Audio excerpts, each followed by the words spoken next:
आज उस इंसान की आंखों में आंसू देख रहे हैं जो इंसान सदैव जो है पिछले 2 साल से लोगों की आंखों का आंसू पोंछने का कार्य करता था। हम लोग जब वीडियो देख रहे हैं तो भावुक हो जा रहे हैं।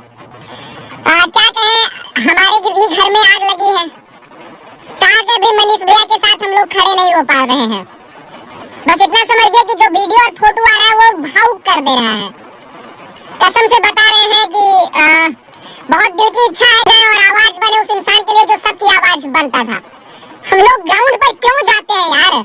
हम लोग क्यों किसी की आवाज बनते हैं? क्यों? क्योंकि लोग परिवर्तित हो, लोग सुधरे। लोगों की आवाज हम लोग इसलिए बनते कि लोग हमारे साथ खड़े हों। आज वो दिन आ गया जब आप लोग हमारे साथ खड़े हो। ये आंसू निकल रहा है, इसका मतलब ये नहीं कि हम टूट गए हैं।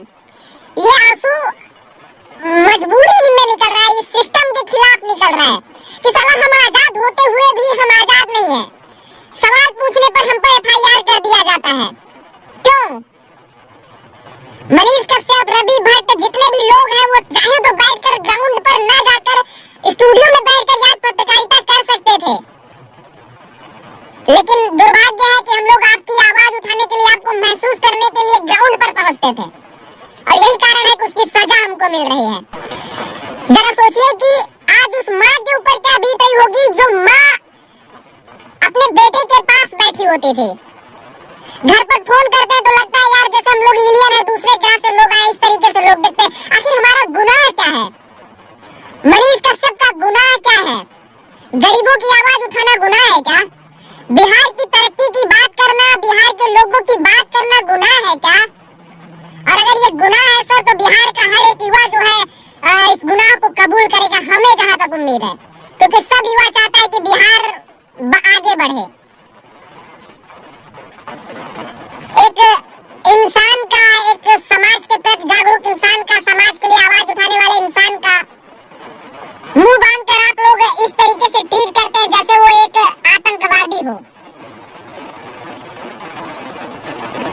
जब वीडियो आता है, जब फोटो आता है, वो एक दिल को झकझोर कर रख देता है कि अभिव्यक्ति वाले इस देश में, अभिव्यक्ति की आजादी इस देश में जबान लड़खड़ा रही, बोल नहीं पा रहे। हालांकि आप किसी को सलाखों के पीछे कैद कर सकते हैं, लेकिन किसी की विचारधारा को थोड़ी, किसी के विचारों को थोड़ी कैद कर पाइएगा, किसी के जज्बातों को थोड़ी कैद कर पाइएगा।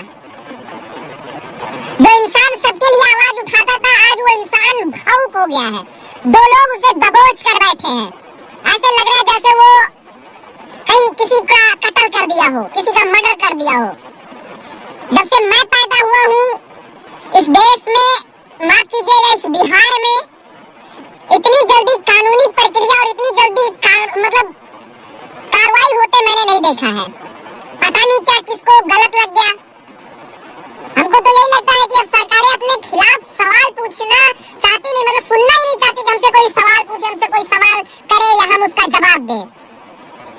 जरा सोचिए कि हम लोकतंत्र के पिलर के रूप में जाने जाते हैं, जो है पत्रकारिता करते हैं हम लोग, एक लोकतंत्र के एक वोटर हैं हम लोग, और हम सवाल भी नहीं पूछ सकते हैं।